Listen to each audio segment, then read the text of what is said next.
Welcome to your virtual tour of the Norman Cornish exhibition here at the Bowes Museum. My father was one of the most respected and loved artists to emerge from the northeast of England in the 20th century. His work has an enduring popularity and leaves a wonderful legacy. It's also an immediate and accessible social documentary of a bygone era. There can be few who have contributed more to the region's artistic and cultural identity. Aged just 14, he was obliged to begin life as a miner, a career which was to span 4 decades. Around that time, his artistic ability found fulfilment when he joined the sketching club at the Spennymoor settlement. The warden, Bill Farrell, advised the young boy to paint the world around you, paint the world you know.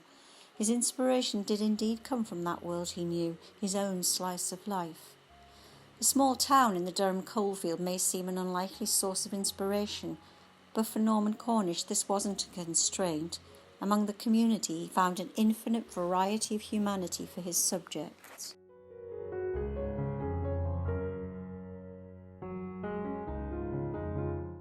As his father and grandfather had both been miners before him, there was an inevitability that Norman would follow in their footsteps. On his first day at the colliery, he recalled, "The men climbed the steep steps of the gantry. Their swaying oil lamps looked like fireflies. Then I saw a mass of railings, steps, girders and wires. I thought it looked like a great steel spider's web." His honest depictions of miners reflect the harsh working environment, the claustrophobic space of the seams where men and pit ponies toiled. He dubbed them industrial gladiators.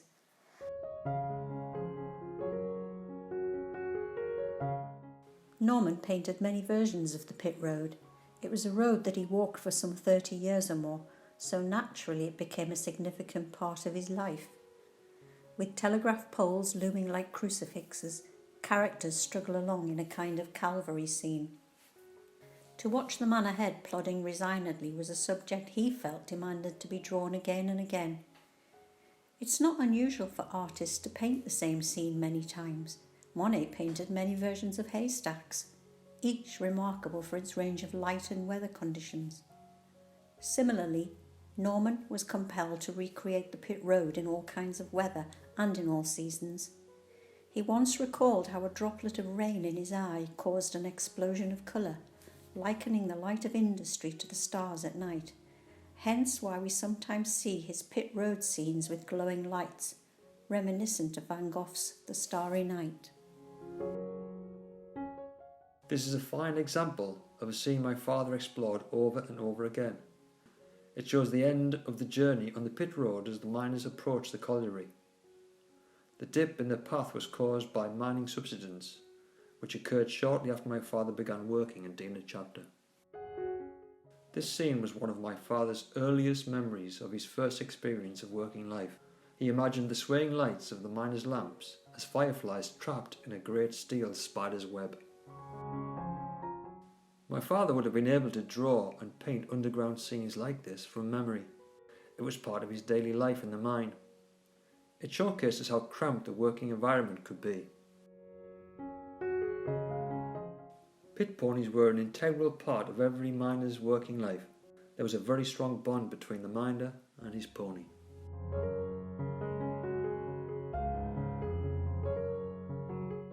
Portraiture formed a significant aspect of my father's work, including commissions, family portraits and character sketches. Norman first met Sid Chaplin at the Spennymoor settlement, and they also worked at the colliery together at Ferry Hill. Sid became an author and columnist whose work paralleled the social realism of Norman's paintings and drawings.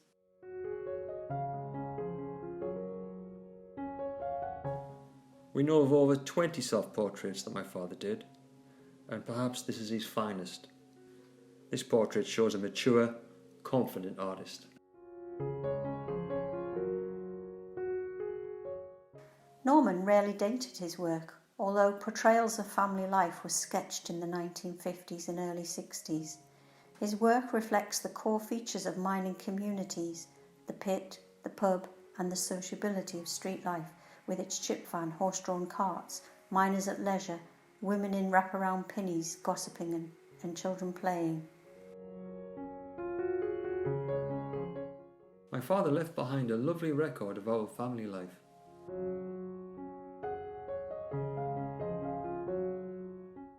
He faithfully recorded my mother Sarah often carrying out a range of daily tasks, and also sketched Anne and I, his mother, father and grandparents, in the domestic setting.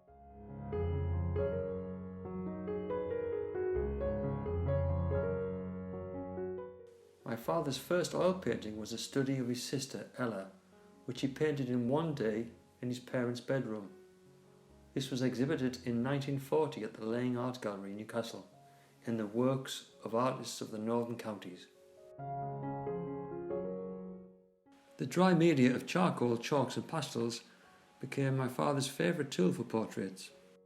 By the age of 12, my sister Anne was fairly used to posing for my father. This picture is rather reminiscent of some of Degas' work. In our family we don't really have a great many photographs, but we're very, very lucky because we have so many beautiful, warm, tender sketches of family life.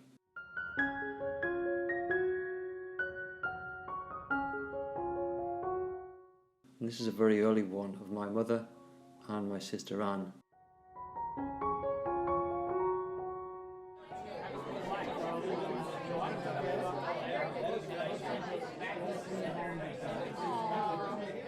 Norman said, "I made drawings of pub interiors in days past because I was fascinated by the men standing at the bar, drinking and talking or sitting playing dominoes. I was attracted by the wonderful shapes they made in their various attitudes." Fully immersed in his community, Norman found beauty in everyday life and shapes. His drawings demonstrate his skill in capturing not just a likeness, but a complete attitude.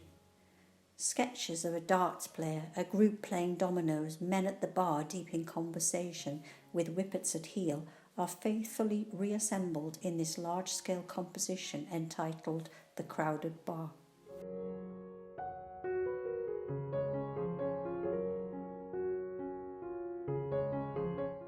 Pubs were marvellous places for my father to practice drawing. He particularly liked this one as he liked the busy atmosphere, the attitude of the figures, and also the big round lights. This painting has an interesting backstory. It was found rolled up in the back of an old wardrobe. It was such a pleasant surprise to find it.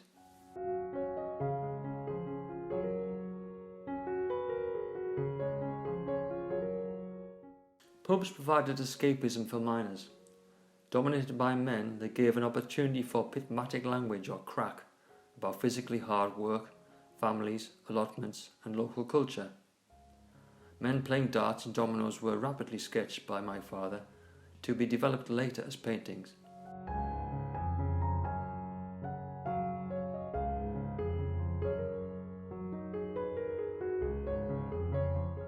There were over 30 pubs in Spennymoor.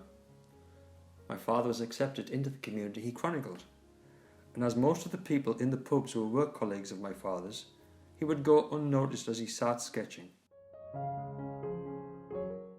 This picture is one of the most admired pieces in the exhibition. If you were to replace the beer glasses with a bottle of wine and wine glasses, you could almost imagine it was a Parisian bar scene.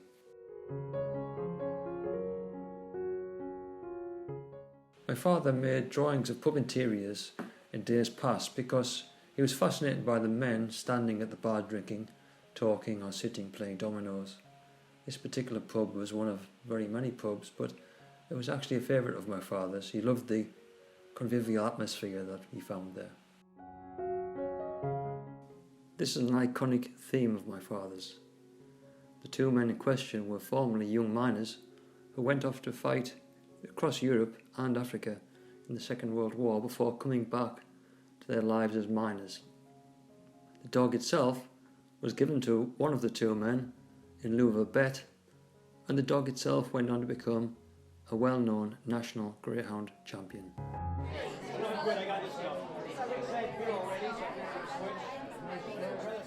This is one of Norman's most iconic paintings and was originally bought for their boardroom at Scottish and Newcastle breweries. It shows a pub with a warm, convivial, communal atmosphere. Describing it, Norman once said, "It's human drama based on gesture and attitude. It is monochromatic and the accent is on atmosphere, which contrasts the earthy humanism with the mysterious glitter of the beer in the glasses."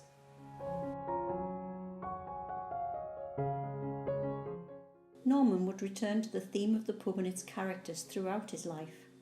The solitary drinker, pint in hand, captured quickly in Flowmaster pen and later recreated as an oil painting.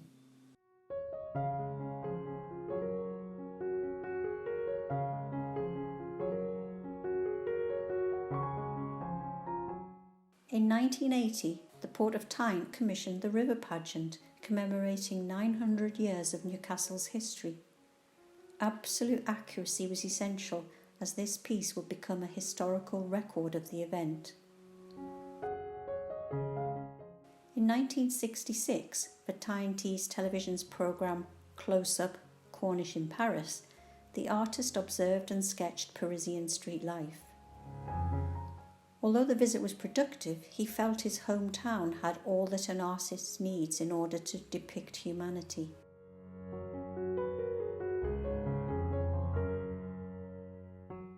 Armed with his sketchbook and pen, Norman would sketch everyday life. He would stop at this particular spot to watch children being shepherded safely across the zebra crossing near his Whitworth Terrace home. He would say, "The whole subject is full of interesting and powerful shapes and contrasts with this little bit of humanity in the middle of it all." The chip van was a much-loved focal point of the community in the 50s and 60s when I remember it. The chip van belonged to the Berman family. There were 3 brothers and they grew their own potatoes. They shared the running of the business, and on strict rotation, one would slice the potatoes, one would serve customers, and one would be in the pub. My father rarely dated his work, but this grim scene at the back of my family home in Bishop's Close Street suggests the late 1950s. The young girl in the picture is probably my sister Anne. Her yellow dress provides a contrast to the gloomy remnants of industry. We see the railway, the slag heap, and the man shoveling coal.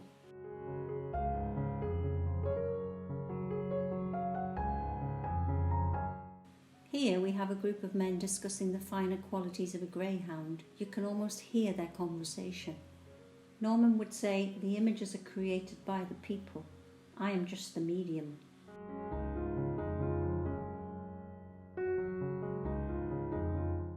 My father captured many spontaneous moments just like this with his Flowmaster pen. The Flowmaster pen was gifted to him by his friend Ted Harrison, who later emigrated to the Yukon and became one of Canada's most famous artists.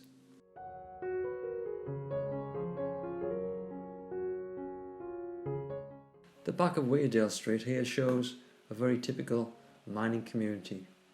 There are children playing, washing hanging from the line in the backyard, horses grazing, allotments at the bottom of the road, and even the colliery in the background.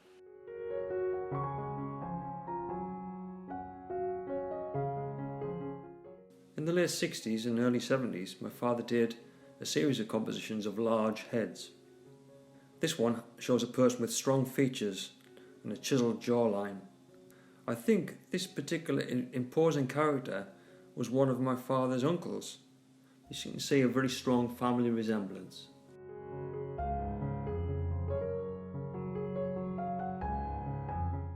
Norman occasionally ventured further afield for inspiration.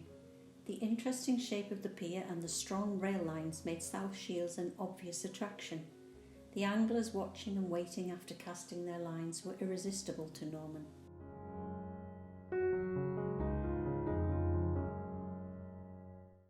This is a lovely little example of human behaviour and interaction. Norman had a deep understanding of humanity. He recorded local people going about their daily tasks. Initially, his observation would be captured using his Flowmaster pen, or occasionally photographed before returning to his studio to translate these into paintings.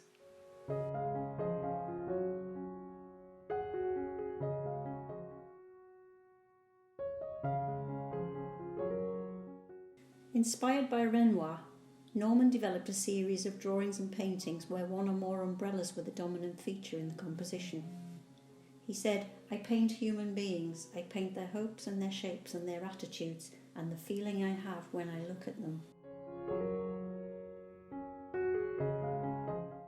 One of Norman's significant influence was Peter Bruegel the Elder, as shown in this scene of everyday life, which captures children playing in the snow. The composition is anchored by Holy Innocents' Church in the background, and the adult gestures can almost be interpreted without them speaking. For instance, the lady peeping out from the backyard gate, you can almost hear her calling out to the children.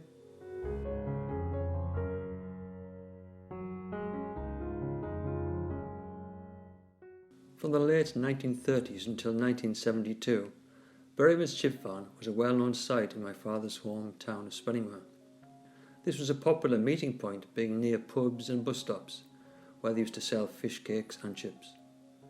Berryman's Chip Van has since been restored and will become a feature in Beamish Museum's 1950s town.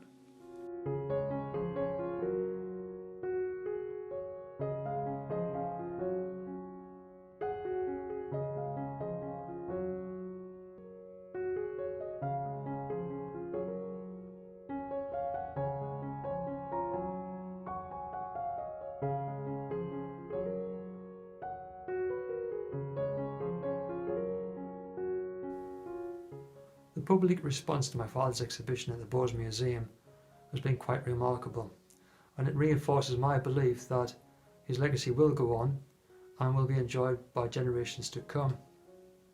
His paintings evoke feelings of nostalgia for a world long gone, and many visitors to the exhibition have had deep emotional attachments to the work. I think my father himself also had the same deep emotional attachment to his community. In one of his last interviews, he was asked how he would like to be remembered, and he said he wasn't really bothered about being remembered as a person. He was more interested in the products of his mind being remembered. He hoped his work would be important enough to make people look at themselves and reflect upon how they feel, and I think they do.